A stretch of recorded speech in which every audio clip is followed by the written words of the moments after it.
पिछले 24 घंटों में इंडियन स्टॉक मार्केट में क्या क्या हुआ है, आइए जानते हैं आज के इस वीडियो में। अमेरिका और ईरान के बीच सीज़फायर का ऐलान हो चुका है, जिसके बाद भारतीय शेयर बाजार में शानदार तेजी नजर आ रही है। 8 अप्रैल को बीएसई सेंसेक्स में करीब 2800 पॉइंट की जबरदस्त रैली देखी गई और यह 77,400 के लेवल के ऊपर निकल चुका है। दूसरी तरफ निफ्टी 50 में भी 800 पॉइंट की तेजी रही और यह 23,940 के लेवल के ऊपर ट्रेड कर रहा है। अमेरिका और ईरान 2 हफ्ते के सीज़फायर पर सहमत हो गए हैं। इससे बाजारों को मिडिल ईस्ट कॉन्फ्लिक्ट के कारण पैदा हुए उथल पुथल से कुछ राहत मिली है। सीज फायर का ऐलान और स्ट्रेट ऑफ हॉर्मुज खुलने की खबर के बाद कच्चे तेल में गिरावट नजर आई। क्रूड ऑयल एक ही दिन में 13% से ज्यादा गिरकर $94.43 प्रति बैरल पर आ गया है। ऐसे में क्रूड ऑयल का सस्ता होना भारत के लिए अच्छी खबर है। अडानी ग्रुप के लिए अमेरिका की एक अदालत से बहुत बड़ी और राहत भरी खबर सामने आई है। न्यूयॉर्क की एक अदालत ने गौतम अडानी और उनके भतीजे सागर अडानी की उस अर्जी पर सुनवाई करने की मंजूरी दे दी है जिसमें उन्होंने अपने खिलाफ चल रहे धोखाधड़ी के मामले को खारिज करने की मांग की है। इस खबर के बाजार में फैलते ही भारतीय शेयर बाजार में अडानी ग्रुप की कंपनियों के शेयर में तूफान आ गया।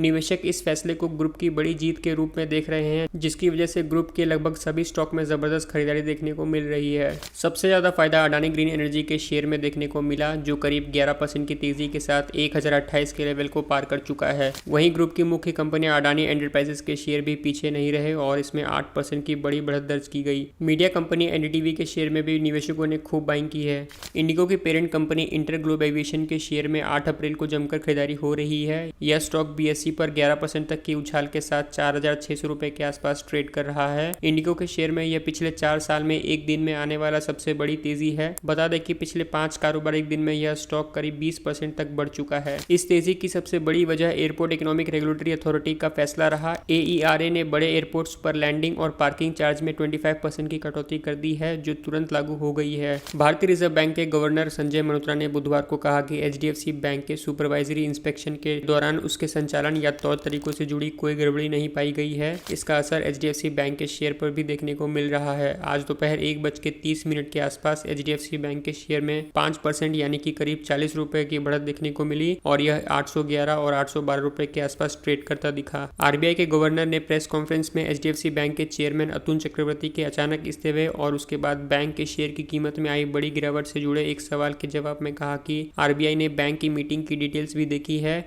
और उसमें कोई भी चिंताजनक बात नहीं मिली। अमेरिका और ईरान के बीच सीज फायर के बाद आज शेयर बाजार में जमकर खरीदारी देखने को मिली। आज के कारोबार में बीएसई सेंसेक्स में 2946 पॉइंट्स की तेजी रही। दूसरी तरफ निफ्टी 50 में भी 873 पॉइंट्स की बड़ी बढ़त रही और यह 23,997 के स्तर पर बंद हुआ। सीज फायर के अलावा आरबीआई के रेपो रेट स्थिर रखने के फैसले ने भी मार्केट का सेंटीमेंट बेहतर किया है।